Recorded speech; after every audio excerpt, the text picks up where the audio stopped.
see me? Just a little bit more here. Hey. Water. We're about to get started, right?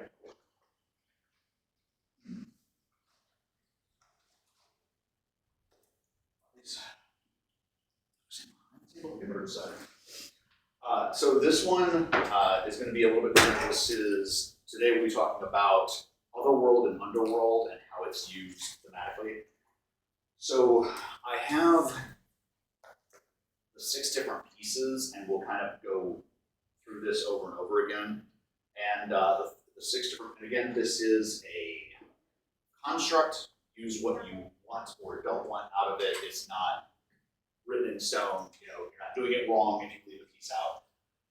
So the pieces, and this is used over and over again: folklore, fairy tales, mythology. I mean, Odysseus going into the underworld, Quill going into Anfwin, various quests that lead characters through strange and perilous places that they come back changed. And there's this saying, I think Ron Howard was the one that said it. Y'all remember Ron Howard? Yeah. Okay. Well, Said that he talked about like the different types of stories and like the 36 dilemmas, the 7 different stories. He said deep down, I believe there's one story. Now, I never got to hear him expound on what that meant, but my definition of that over time has become there is a balance has been lost and must be restored. If there's nothing to go out there and change, reacquire, there's not really a story to tell. So something has made the character's life off balance, the world off balance. Something has been taken or needs to happen. They lost a job. They found out about this item that can help them with this thing they're trying to do. There's a lot of different ways to play this out. So where the underworld comes into, and there's a lot of different versions. Like I said, Anfwin, Avalon, Tartarus, the Dream Time. So it depends on which culture that you're talking to, and culturally that there's so many different concepts of this. So the first step is the normal world, and that is where everything starts off, and that can be a short or a long intro of getting introduced to the normal world and where it's at. In that time, you are establishing a couple of different things: the character, their current situation, or what their most recent situation was. You're also introducing us to the rules of the world that you may or may not soon be breaking.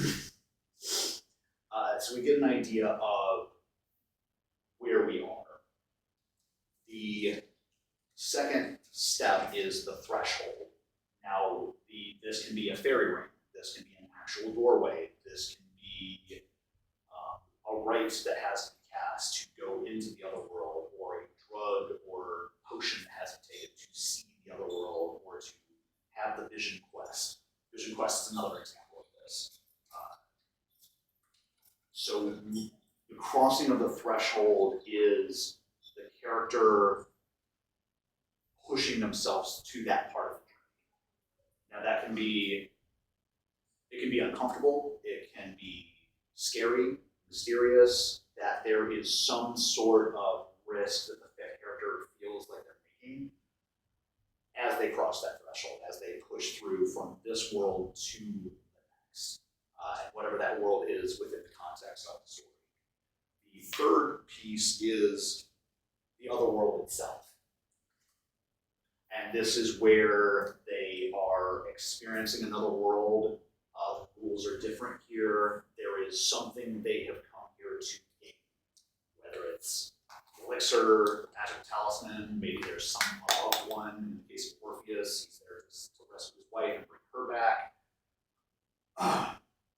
It could be as simple as knowledge of gaining insight. If it's a more battle-heavy story, it could be special training, like when Cuchulainn gets trained by Scathach, Goku when he's trained by King Kai. There is a supernatural teacher that helps them get to this next level. Now that is going to be, as we talked about with Controlling Idea and other concepts earlier, within that underworld, you want there to be themes that are being explored internally and externally. So ideally, regardless of which underworld or otherworld you use, it should connect with the through line of the story, your controlling idea, but also with the struggle or journey that the character is making. So if the character is trying to reestablish a sense of control over their life, if that is the story, the other world is going to represent chaos and nothing being the way it's supposed to be. And either the character learns how to make some sense out of it, or the character might learn to let go a little bit and be like, you know what, I don't have control over everything, and that's okay. So I will come back to this. The next two are the gift and the loss. Now, the gift is the thing they went there for in the first place. The elixir, the talisman, the magic book, the sword in the stone, the loved one that has been lost. That is the gift. That is the thing they went there to acquire, or the knowledge. Maybe it's that in Odysseus, there's that ghost that he talks to. It's been a while since I read the Odyssey. Do you remember? I didn't remember the name. Oh, he talks to Was it Agamemnon. Agamemnon? He does talk to Agamemnon. That's it. And then that conversation kind of gives him the knowledge of like, okay, here's the direction I have to take. And Agamemnon tells him that women are evil and can't be trusted. We've heard that. Yeah, that myth unfortunately gets repeated a few different times, which is part of why I wrote Lilith's Redemption, was to kind of counter that in mythology, or from a mythological context. So the gift is the thing they wanted. The loss is the thing they give up to get it.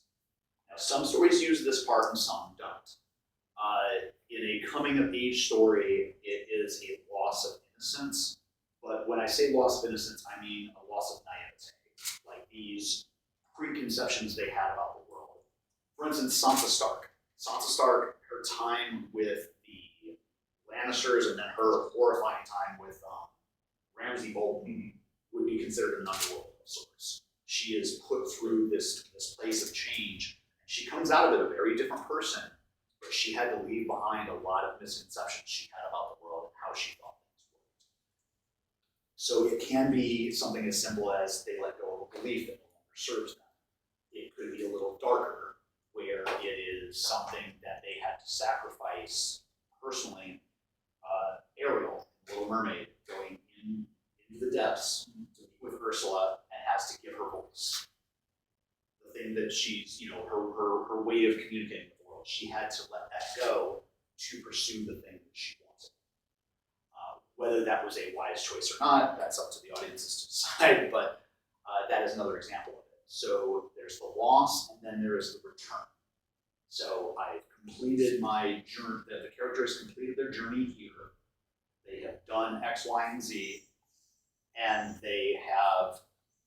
it's time to leave. It's time to go back to the regular world and go use the elixir. Maybe the elixir will save the king. Maybe the magical talisman or weapon allows them to slay the dragon. There might be insight that they needed from one of the spirits there, and that insight forms the rest of the path, and that allows them to complete their journey. Theme is very important to kind of have through all of this, so that way you have a clear idea of where it's going. The return can happen in a few different ways, however. So there is the sort of happier story where it's like, I got the thing, I come back, and I save the day, or the character saves the day, right? There is the other one where the loss was much, if you want to take the story in this direction, where the loss was much greater than anticipated, and the character comes back changed in a way that either they are permanently damaged, they could also come back in a way that they can no longer reintegrate in the society that they left. And this doesn't have to be, that doesn't even have to be a negative journey. Frodo kind of has that happen. When Frodo returns to the Shire, he can't live in the Shire. He's seen too much, he's done too many things, the Shire life just doesn't even fit with who he is anymore. And that's why he gets on the ships of Valinor and he leaves. Because his journey has taken him beyond where the Shire is. And you have that a lot of times. I don't know if any of you saw the movie Stardust. Yeah. Neil Gaiman story. Okay, so not to I'm trying to think how to say this without spoilers. It is a really cute movie if you haven't had a chance. But the character starts off wanting one thing in the small town that he's at, goes on this journey, comes back home, and is like, oh, I don't know that I really want this anymore. Because he's outgrown. The journey that he's gone on, he has grown so much of a person that these small town wants and the small town stuff just doesn't even connect with him. So they can come back with change.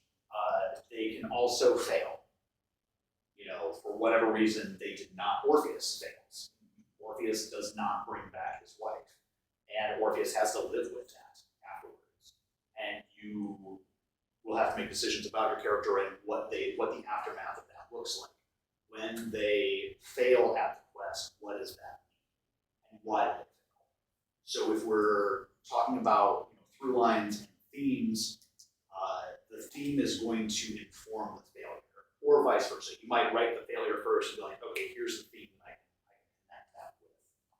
So if you were telling a story that is about accepting one's limits in the world, they can fail in the quest, but realize, you know what, there's only so much that's within my control as the character. There's only so much I can do. They can fail and come back with a negative arc and essentially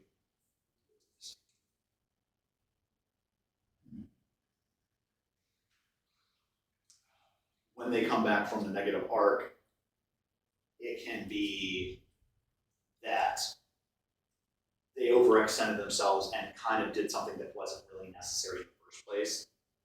So it can be a cautionary tale of if you extend yourself too far, if you do too much, and if that's the route you go, maybe there were warning signs earlier on. Maybe the friends and family were like, no, don't do this. We'll figure things out. And the character's like, no, I'm going to save everything.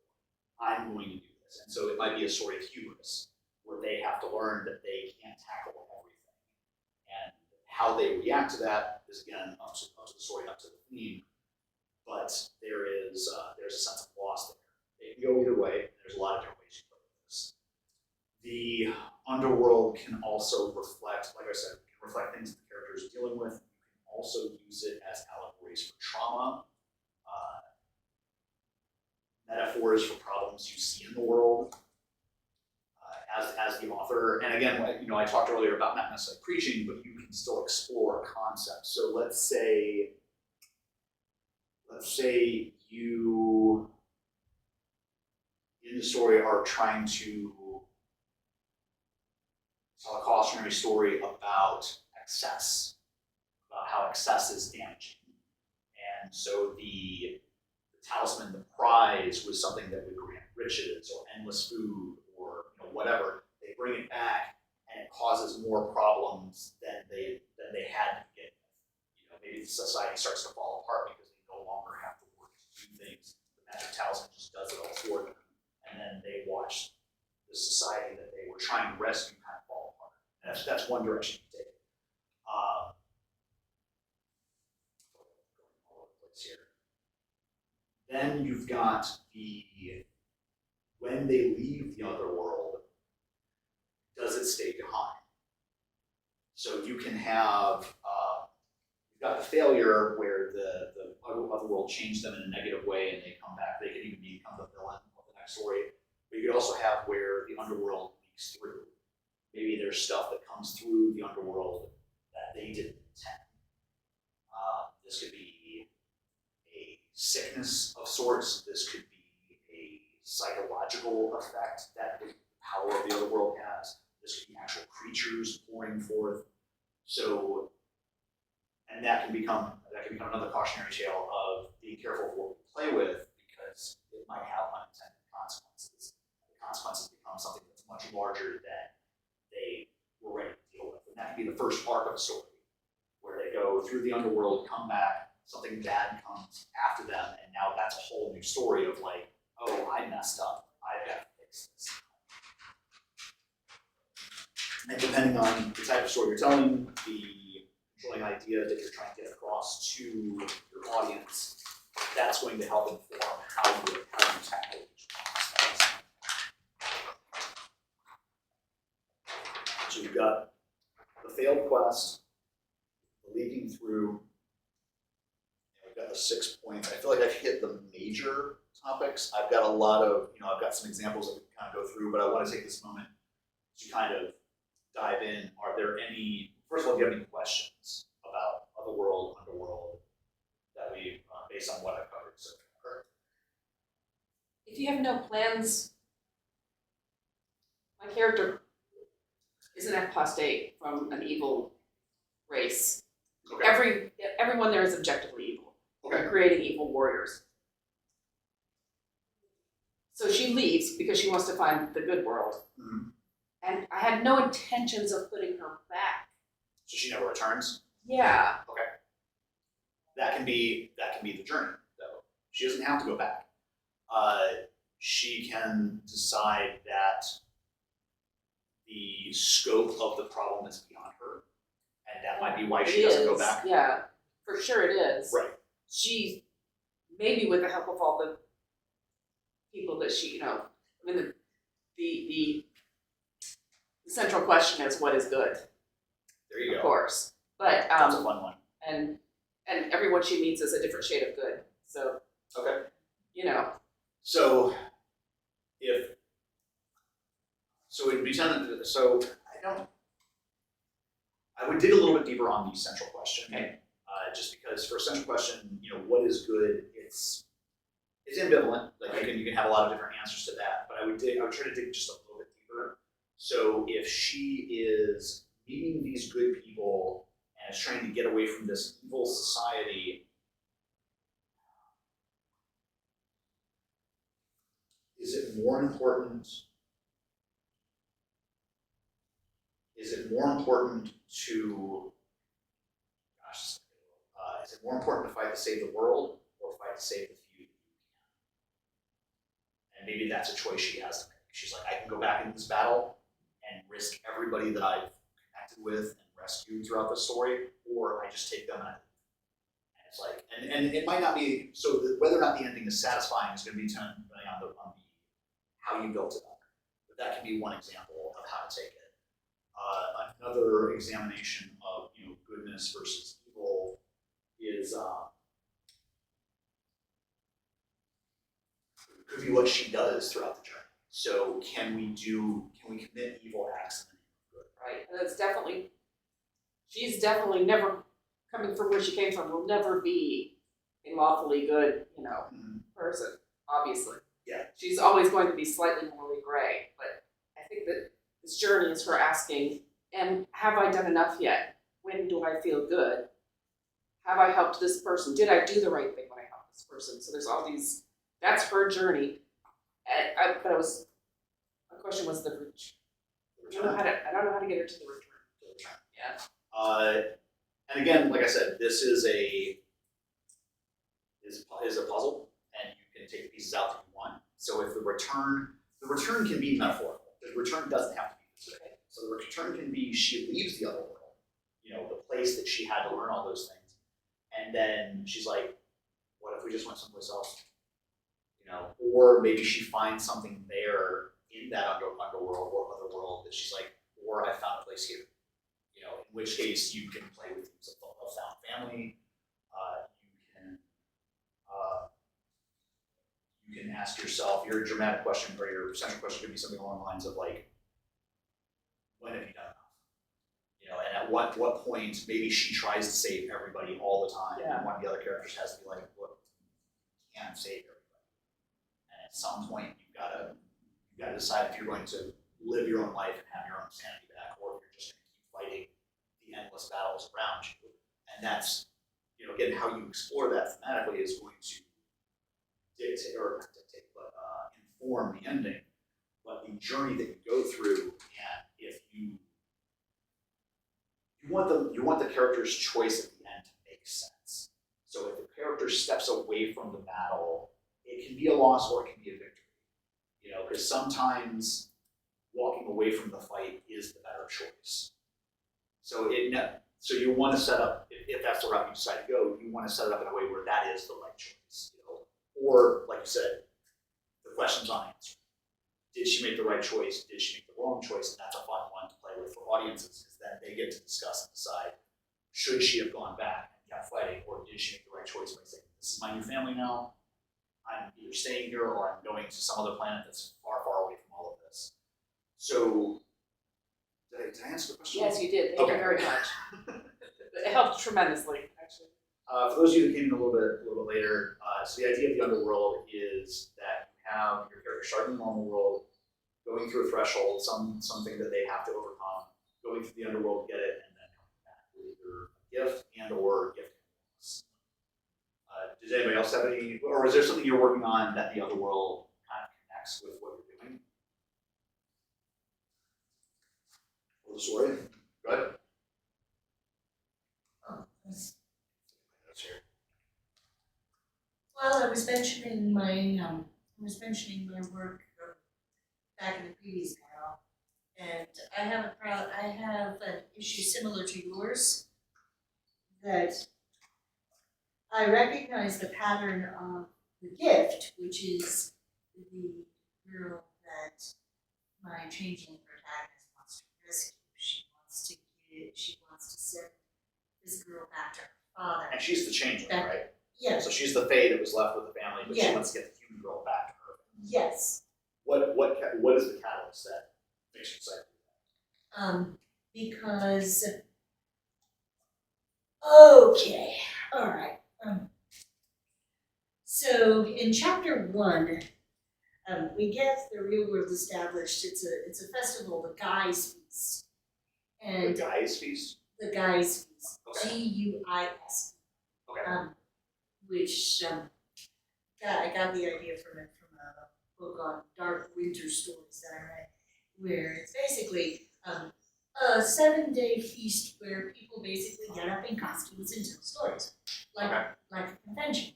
But there is one person, there's the local priest of a particular god, Okay. who only tells the truth, because he is granted dream powers that will show him certain truths. So each night of the festival, he comes in at the very end of the storytelling session Okay. to speak the truth, and to speak the God's truth.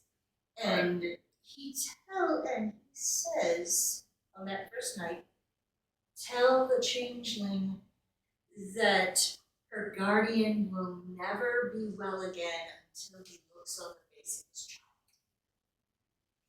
And so what this girl has to, what my protagonist has to figure out is, where did the child go? How can I find her? So she needs to descend into the underworld or to the Fey world to go Yeah. get that child. So she's literally going into the underworld.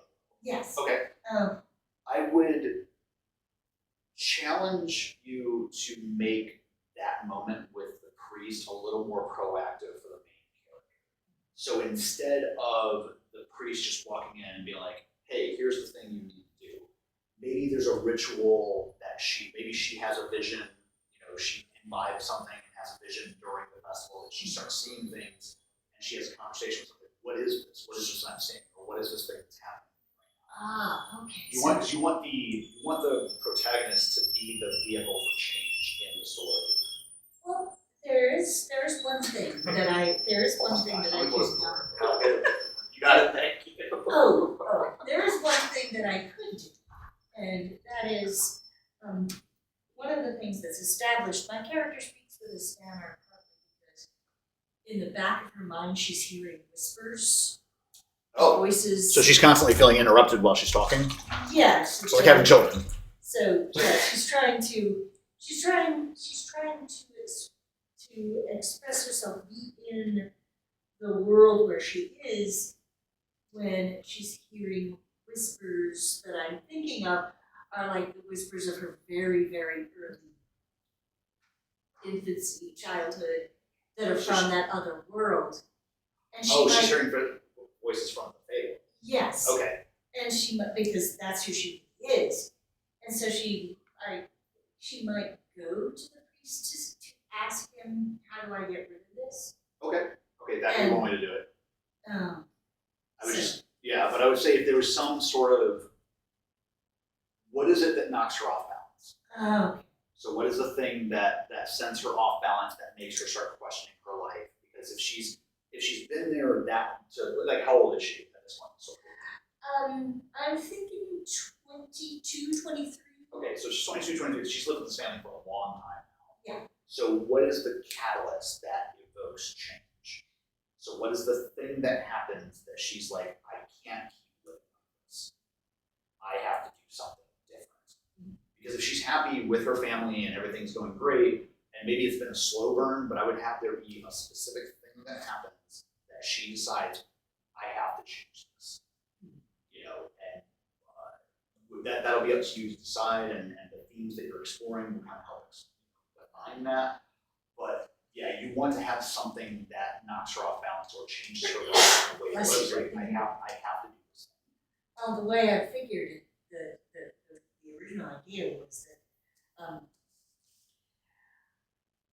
the man who raised her, was basically raised her with love. And, Okay. Yet now all of a sudden he's dying. He's very ill. He's bedridden, and nobody can figure out how to make him well. And Oh, okay, that's right. So the prophecy or the yeah, the he'll prophecy only is get that, well if he sees the face of his child. but does he know that he hasn't seen the face of his child all this time? Oh yeah, he does know. He just hasn't told. He's figured out that she's a changeling. Yeah, he knows who she. Well, she has horns. Oh, well, So she's okay, there's a little bit of a obviously- giveaway. All right. Yeah, she's obviously a goblin. All right. So what she doesn't know, and what he hasn't told her, is what happened to his child. Whether there was even So she has Yeah, a puzzle. he, as far as she knows, he just adopted her. He just Okay. found her when she was lost somehow, and he took her in and raised her as his own. So she needs to go find the human girl to save her father. Yeah. Okay. So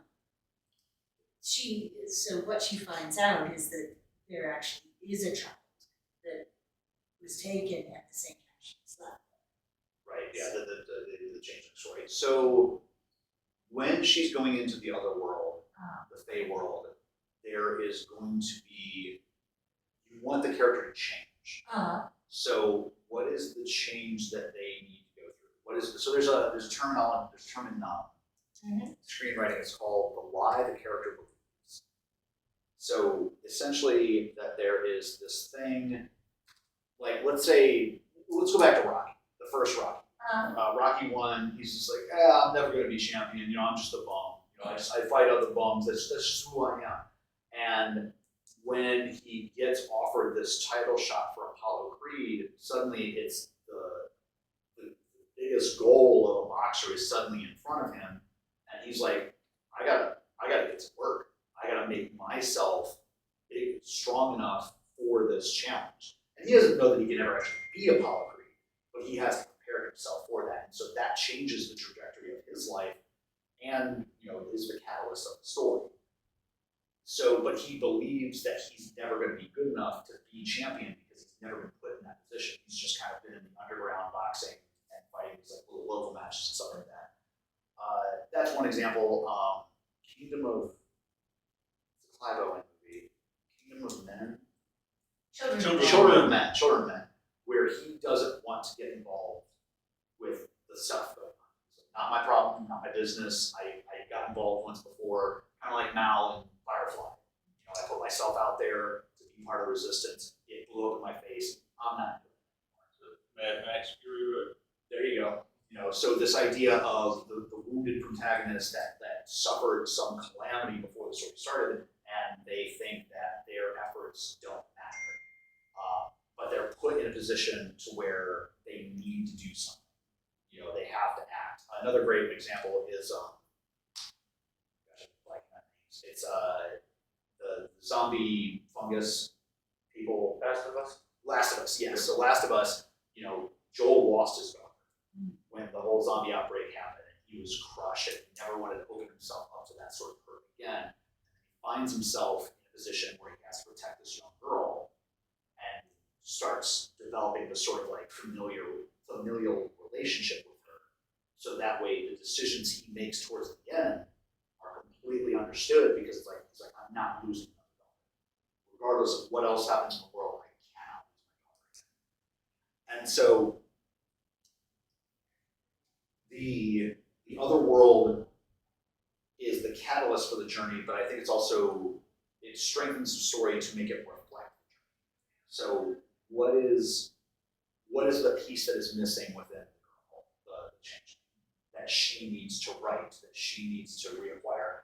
Because the gift is their focus, but the restoration of themselves, their internal journey, that is the true goal. The gift is symbolic of that, or is a connection to that, but it's their change that drives the story. So that way, go ahead. Well, I know this sounds pretty basic, but to feel like there's a place where she belongs. So even though she's been loved, and she's basically because her father's a tavern keeper, and she basically cooks these wonderful meals for all customers. So she's not hated; she's generally liked, even though she is other. But she still feels, I think, at one point I say that she didn't feel like her name fit her, like trying to put on a coat 2 sizes too small for her. And so she isn't sure. I mean, because she does not want to leave home. Okay. She's kind of scared to leave home because. And she should be. Yeah. That's a good part of it. Like crossing the threshold, there should be some fear and reservation. Like, am I going to be able to come back? What's going to happen to me once I cross this place? Luke Skywalker actually does it. At first, he doesn't want to be a Jedi. He's like, no, I'm going to stay here and do my farming thing, and then that option is eliminated. So he's like, oh, I have to go on this journey. She doesn't. She actually doesn't really look. And she is a creative. She is a creative. She also she loves the guy's feast because it gives her an opportunity. She puts on a mask, puts on the costume, and her voices stop, and she can tell stories that she's been thinking on in her head, but never been able to tell. She can only do it while the sky. So I feel like there's something really powerful there with these voices, and that these voices could represent something she is missing. Mm-hmm. So for instance, if she is, one example, and I'm just throwing this out there, is that maybe once she learned as a child, whenever she figured it out that she was a changeling, she's like, do I deserve to be here? Do I deserve to be a part of this family? Because somebody else lost out on that, so I could be here.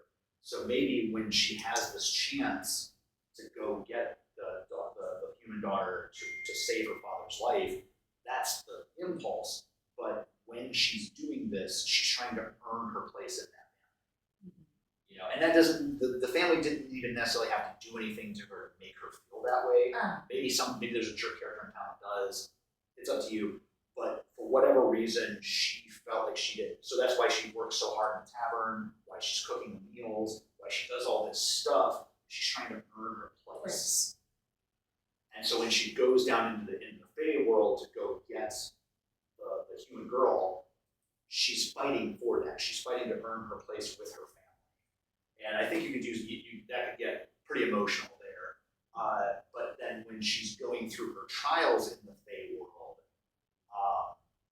she's encountering other people that are dealing with that sort of thing. Maybe there's some knight that she crosses that is just fighting fighting another monster, and then as soon as the fight's over, he's like, I've got to find another one. Why?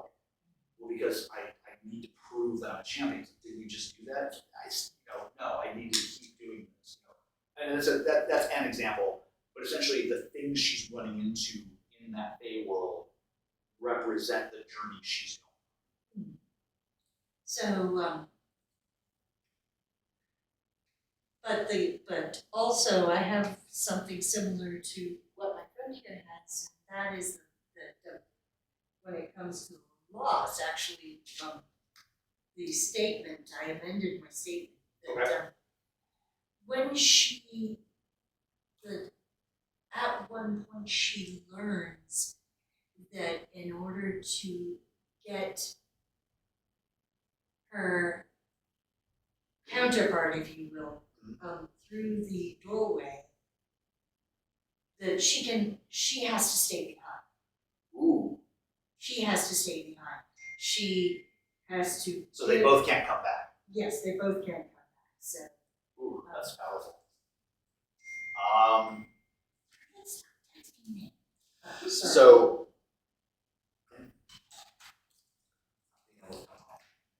So, I mean, we could play with, did we decide on did we talk about in the last workshop, did we talk about a central question for the story? Yes. What was the yes. central question? Oh, you said, and I have it written down here. Is it possible to heal if we never have closure with the people we love? I also wrote another one when I was talking to you about the Asmarians, the flatterized humans. Yeah. Oh, I'm sorry. No worries. I need to get a napkin. I'm having a nosebleed. Oh, okay. Sorry. I have this thing where I over participate. Oh, no worries. But We'll jump around here in a little bit. But when I was thinking about the Asmarians and the fact that they need to wake up from their delusions, because their delusions are Right. what feed the monsters that are keeping them in prison. When the question that links both these ideas in some, can we heal when we restore what was lost? That's a good one. That's fun. And when she stays behind in the Fey world, you know, she's completing that journey. Gosh, there's a lot of ways you can play that out. I guess it's whether or not you want it to be a kind of hopeful ending or kind of a bittersweet ending, because I would imagine that the two girls have kind of bonded on their way back. Yeah, it's a bittersweet ending because she knows she'll never see her guardian again, and she loves him, Right. but her guardian will be well. And have his own And other back. The Well, that thing I changes. was, yeah. That changes the central question in mind. Mhm. Because now the central question becomes more about the action. So not the act, that action right there, which is, what are we willing to sacrifice for those we love? Is an example. Which redefines that journey because maybe she always thought she was coming back. And it's not until she gets to the threshold she's like, oh, I have to stay behind. That's okay. I'm at peace with that because you will be back and we saved that. And tell her, you know, and this sort of like, you know, soulful message that she sends along. And can I bounce something else off you? Sure. The question about making Carradeg, my protagonist, a little bit more active in finding out in the inciting incident. Right. You have Pergad, my priest, appearing at the end of the first night of Guy's feast. Okay. Instead of telling the truth, he says, I have truths to tell. I have truths to tell. Who will hear it? Who will hear the truth? And maybe And she raises her hand. all right. She says, the truth I want to know is what will make my father well, my foster father. So here's an idea that popped in my head based off what you said. Is that maybe people in the village don't usually volunteer for this guy's advice because there's usually a double-edged sword to it. Yeah. They know this. So I would have say something like that of like, yeah, he'll give you prophecy, but you're gonna lose something. Yeah. And so everybody's like, no, I'm good. I don't need God's truths today, thank you. And so like everybody else is like, oh gosh, she's looking at us, don't. And she's just like me. Yeah. She's like, yeah, I'm terrified, I'm scared, I'm doing it anyway. What do you got? Because I need to save Dad. I need to feel like I belong. You know, I need to earn my place here. And maybe that's something that only a lie she's told herself. You know, maybe it's something that somebody else reinforced. Maybe Dad always loved her, but Mom was kind of like, ugh. Mom is actually not in the picture Okay, all right. because Mom actually left when she was about 5 years old.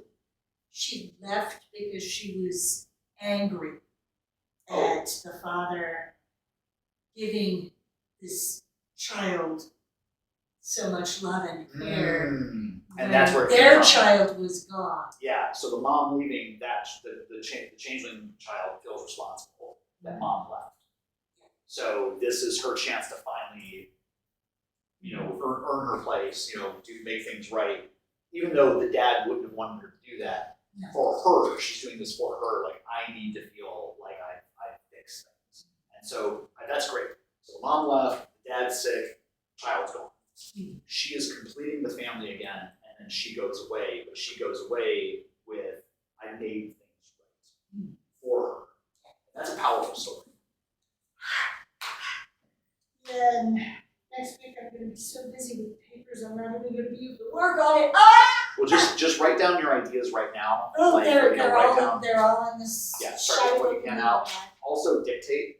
Like I'll if it's coming out too fast to write down, I'll record things and then just copy it over later. Maybe I should have been taping this entire session. Well, I'll post it. I'll give you a link to it. And I apologize if it seems like, okay, I think that the best thing I can do right now is shut up. You're doing great. You're doing fine. Does anybody else have? Go ahead.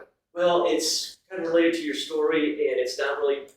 I apologize for going a little bit off topic, but I do have a question on if only one of the girls can return back to the mundane world. Does having them both in the Fey realm at the same time unbalance anything? Okay, let me write that question down. Because maybe the human daughter is like, well, I'll just stay here with you. And it's like, no, that's not an option. You have to go. We can't both. Right. I like that. Yeah, that would probably, because in my mind that would explain why can only one of the daughters return. Right. And you could even have this creature that is some like mysterious fey being. You might not even give it a name. It might just be given a title, and it starts chasing her. Like the moment she enters, because it's like, you can't be here. You've already got. If not a creature, at least some kind of environmental event.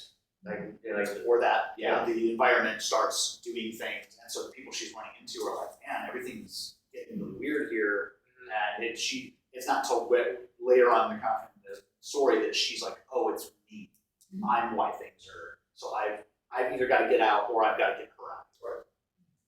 And, because then it's not that she can't leave the Fey world, it's that if she returns to the human world, she'll cause the same chaos there. Only one of them. That's fun. That's fun. Okay, all right. See that's where, but Got that's where something to really, concentrate with. right. But that's where really digging into the thematic narrative empowers you like that, because when you start asking those questions and having conversations like this too helps you kind of bounce the ideas off.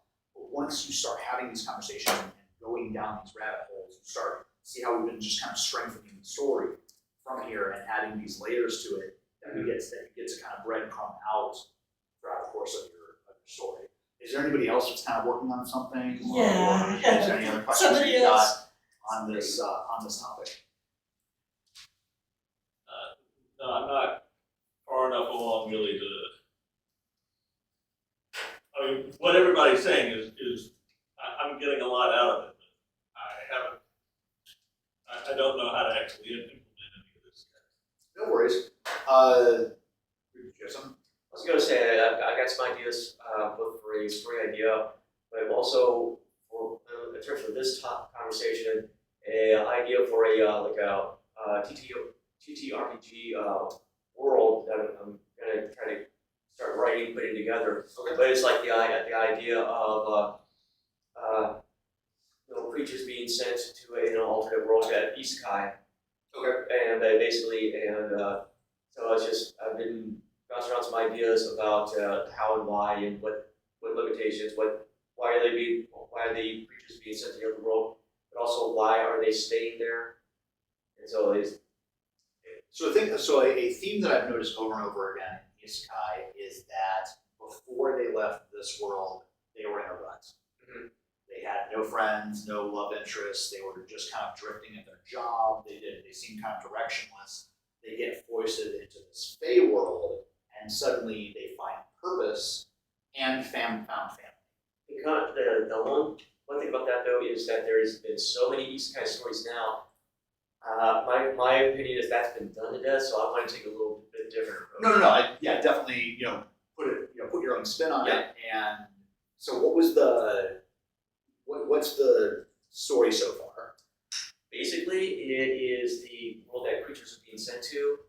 This is a fate world, or this is an other world. This is another world. It's altered. And basically, it is what sometimes get referred to as a pocket universe. Okay, but there's a standard world, and Yeah, there's these standard world. creatures are being sent to that other place. Yes. Okay. And the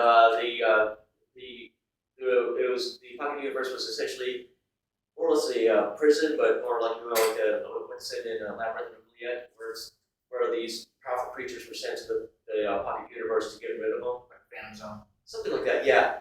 But they're not. The creatures are so powerful they can actually pull in other creatures, but nobody can escape from the pocket universe. That's scary. Yeah.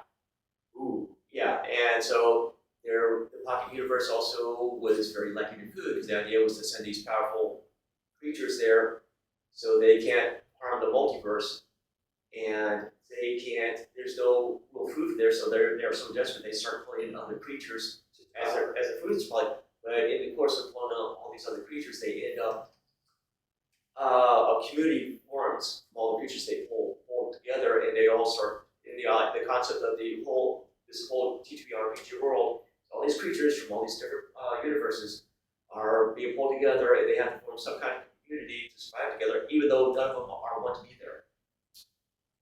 Interesting. Okay, there's a lot you can play with there. So this is kind of like a depot from multiple worlds that are just like, yeah, we send our unwanted creatures here. And so these characters that you're following, they've all found themselves there. Mm-hmm. Okay. So there was actually a show I was watching that never said this directly, but it was the theme I took away from it. Whereas basically finding purpose. Mm-hmm. And so because they were so and so in this world. Maybe one was a knight and one was a healer and somebody else was a scholar. And it's like, no, I had a life back there. I've got to get back to it. So that's not an option. Mm-hmm. Because sometimes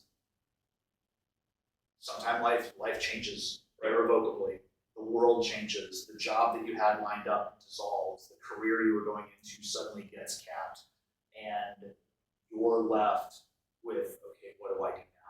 And I think a lot of people have experienced that. Mm-hmm. So in that story, and again, it depends on what kind of story you want to tell. It might be that they were directionless and find purpose here. It might be they had purpose elsewhere, and now they have to redefine themselves because that purpose has been taken. Mm-hmm. So you can ask yourself going back to the central question, you can ask yourself a question of, how do we find purpose when it's been taken from us? Right. And that's going to inform how they work together very differently than so here's another way to come at it. When purpose is thrust upon you, what do you do? That's a good way to phrase it. So but there's going to be two different ways that the characters are going to Yes. attack the problem. If it's more that they find it thrust upon them, there's going to be bickering. There's going to be and That's going to be the major because since it's going to be a TTRPG, it's going to be up to the players to decide. But the phrasing it that way that they're being pulled into the world and a new purpose is being thrust upon them. Right. How do they deal with it? Yeah. And how do they deal with each other? And there could even be, gosh, I'm getting nerdy here, but there could be like an internal rating system of something that means purpose that they can grow or lose. Mm-hmm. And maybe there's certain abilities that come along with that. Maybe they become less corporeal. Like maybe the more purpose they find, the stronger they are, the more real they are there, or they start. That's what I'm looking for. Okay. But that's there would be social standing. There would be you'll have to set up a new system of commerce. Even with having to pull in creatures who don't normally use monetary commerce, but they have to do like a barter system. Right. And then you also have, and it's going to be it's going to be like a mixed. The idea is that the world that's being formed is going to end up being mixed genres. So you're going to have be like some science fiction, but mostly going to be like fantasy. But you also have like westerns. Okay. Yeah, it's And you definitely play with themes of like diplomacy in there, Oh, of absolutely. figuring out how to negotiate with people that have completely different, values. Oh yeah, that's gonna be a major. That would be a major theme. And also the characters. Some characters may have been just newly ported over, but other characters may have been born there. Okay, and there's another concept within the Otherworld or the Underworld that you can definitely play around with, is that the value system there is very different from the value system they left. I do have like an idea along that lines is, you have like humans. Humans are quite adaptable, so they end up surviving quite a bit, and they but some of them would have been like have the concept of hunting whales for like blubber, oil, food, and so they convince whoever pulls the creatures in to bring in whales. When along that same line, the diplomacy aspect is all the creatures who form the community decide, well, we're not going to kill other sentient creatures, and the humans who suggest the whales come in, they're from like 17th century, and they have no idea that they think whales is just big fish. And then when whales come in, other human creatures can communicate with them, find out, oh wait a minute, these are sentient creatures too. They just don't talk like you. Yeah. And so that's which confuses the humans. And so they have this idea. So they have this huge. That's one of the conflicts that would arise from there. Another fun. Oh, sorry. No, I was just wondering, have you read John Scalzi's Starter Villain? It actually includes a group of dolphins with whom the protagonist communicates, and the head dolphin's name translates into "Who gives a shit." I just thought That's great. you might find that amusing in connection with the whales. That reminded me of the Otherworld series, which humans basically it's a science fiction series in which the more advanced alien species will evolve the less evolved species into like being sentient beings. Okay. And humans have done that with like chimps and dolphins. This is in that series. In Uplands, it's not going to be part of my team.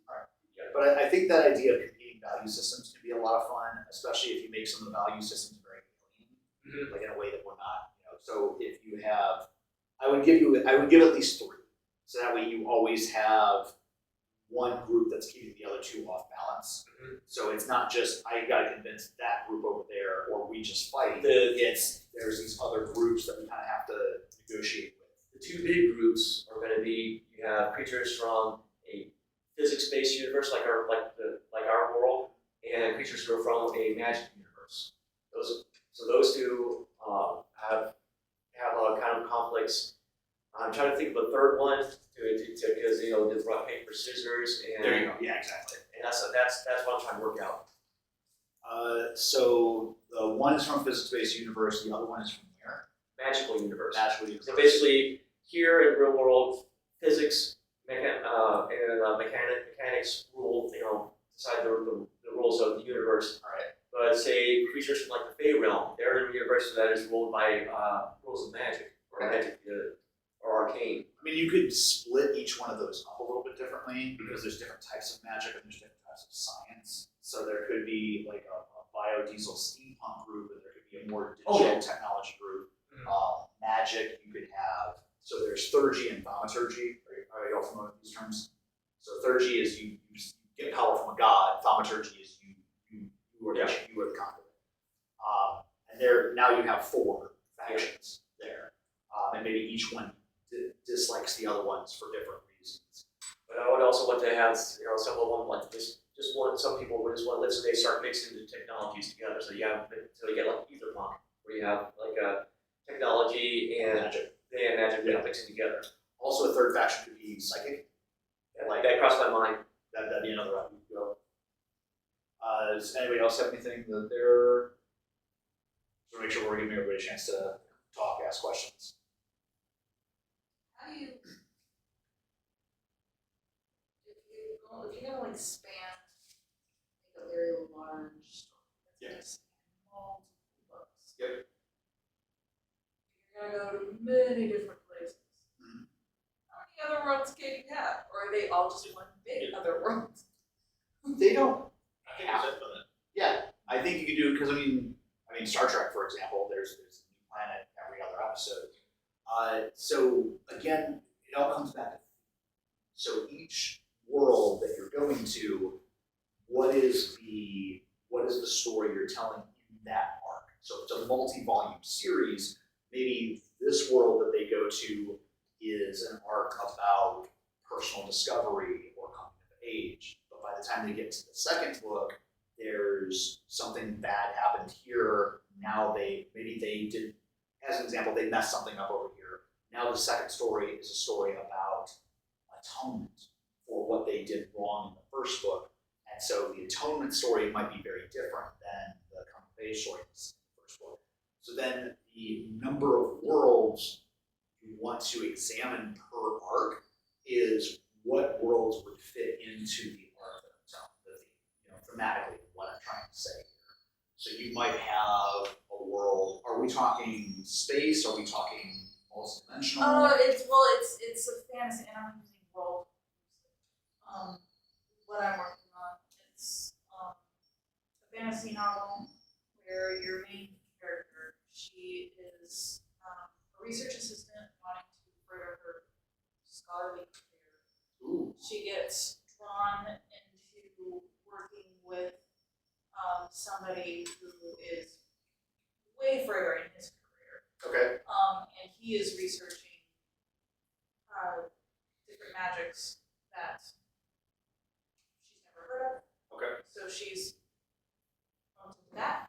And then she gets being drawn into this, she gets attacked and basically shoved out of her world that she knows. And What attacked by something? People. Some oh, other people who are also after the same magic that she's been researching. okay. So this magic is it like theoretical? Like people haven't figured it out yet, or is it a new type of magic, or is it?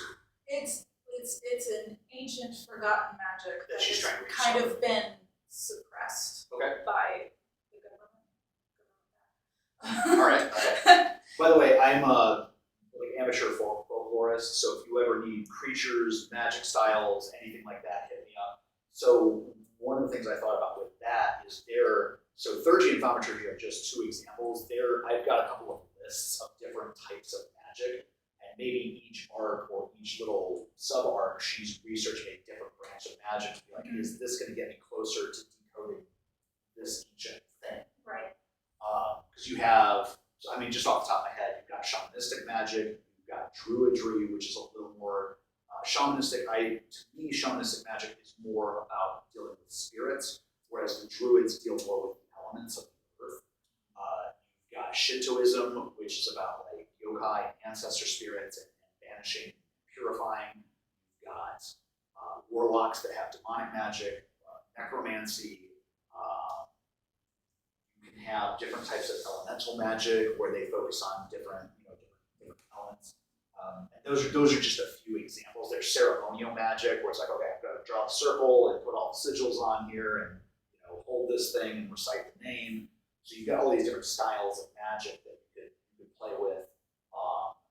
And for example, she's a researcher, she's trying to learn about this ancient magic, she's got these people that want it that are after her as well. So she's traveling to each world and learning something different from each new culture she comes into contact with. So now you've got a style of magic, a new culture she's connecting with, so all these lessons that she can learn, but then your central question of what am I trying to resolve here for, and again, it might not be always resolving for the main character. There might be other people that come along with her that she needs to resolve something for them. And she might grow little by little from helping these other people, but sometimes having another character be the vehicle for the arc can help you, go through the longevity of the saga. So, just off the top of my head, shamanistic magic, sort of like a jungle Aztec type of setup. There's these tombs that have these, ancient writings and stuff like that. But, oh, you can't come in there, you're an outsider. But I really need to, oh, well, there's this rite that you have to pass to prove that you're ready to be part of our society, and then we can trust you with these things. So now she's got to do these other things that are extremely dangerous to prove to these people that she can be trusted with their secrets. But however you want the controlling idea to be in that story is going to help you inform, what is the society like? How does society treat her? What lesson does she need to learn in interacting with society? I'm trying to keep it vague because hopefully I'm not being too vague because I want you to be able to make your own decisions on the story. I don't want to just kind of feeding you, Okay. a plot. But each world can signify a different level of a different journey. And you can even play around with Maslow's hierarchy of needs. You can use the 7 stages of alchemy, breaking down, disseminating, distilling, like all these calcination, albedo, and all this stuff. And each world is a different. You could use the alchemical stages. You could use the chakras. You could use the stages of denial. There's all these different metaphors that you can draw from that the characters are working through in real time, but the world around them reflects that stage of the journey. Does that make sense? Did that help? Yeah. Are these maybe giving you any ideas? A little bit.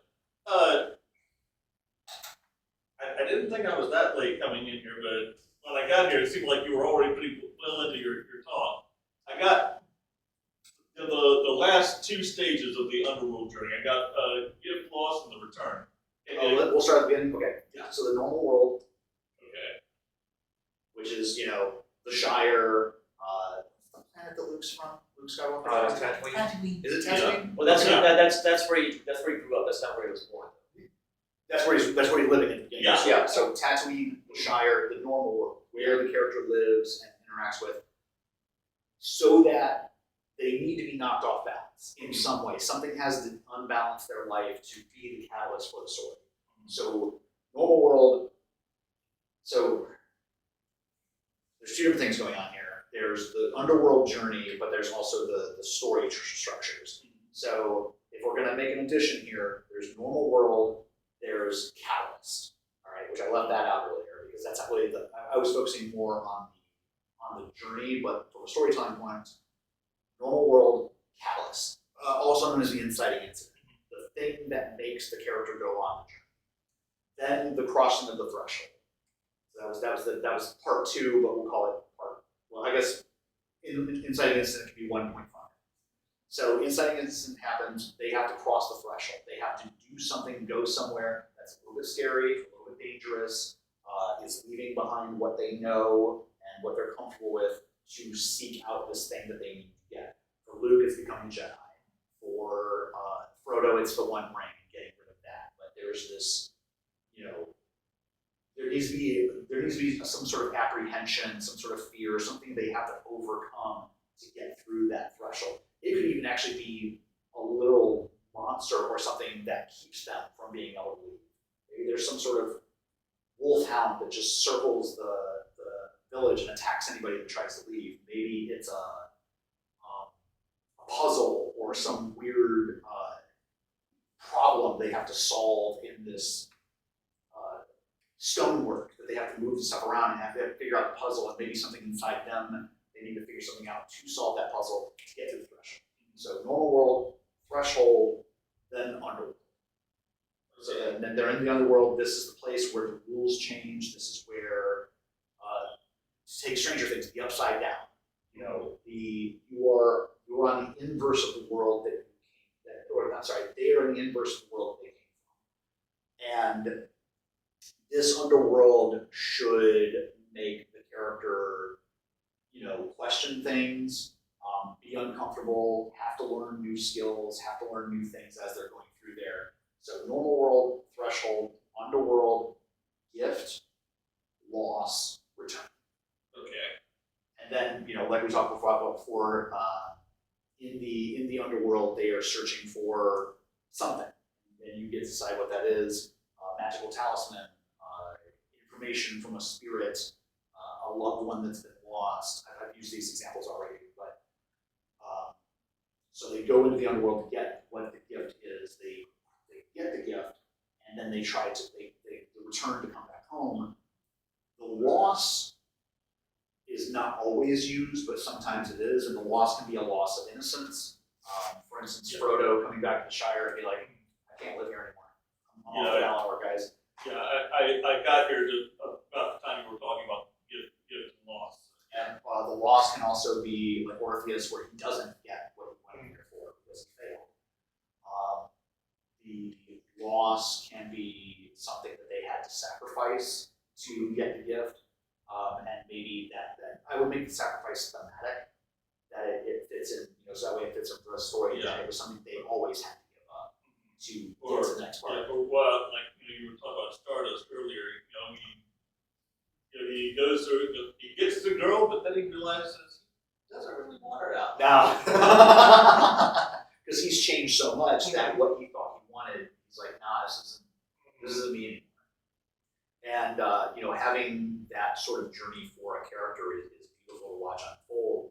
And the Underworld is one of many ways that you can play with that. Now, the Underworld, I've been focusing more on the supernatural because we're at a steampunk convention. The Underworld can also be time in a psych ward, time in prison, going to war. There can be other worlds that the character is thrust into that, everything's dangerous, everything that they had that was making their lives comfortable is gone. So that's why the Shawshank Redemption starts out with the courtroom scene. Yes. That's the normal world. Yeah, you have to. So that's establishing he's leaving the normal world very quickly, but yeah, they have to establish that there because if it started in the prison, there's no journey. He's already there, and so yeah, you want to be like, oh, he lost everything all at once, and now he's in purgatory or hell or however you want to look at it in Shawshank. And he does lose a lot while he's in there. He suffers, and he is not the same person when he comes out that he was when he went in. And that's why he has that conversation where he's like, I wasn't a great husband. Like he admits to himself, like I messed some things up. He's like, whatever that was, he's like, I feel like I paid for it. It's time to move on. But he does return with the gift, which is all Morton's money. Yeah. But he's not ready to leave Shawshank until he forgives himself. And so that moment where he's just like, okay, I've paid my dues. It's time for me to move on. That moment is a little understated, but it's very important because that is the catalyst for him. And that could be another thing. The characters could get stuck in the Otherworld, and maybe they have to learn a lesson before they can leave, or let go of something that they've been holding on to. It's that personal transformation, it's that change in the character that allows them to fully embrace the gift, and then be prepared for the return journey. You want to sign? Okay. Any other questions, feedback, any story bits that, or any part of this that wasn't really clear that I could expound on? No problem.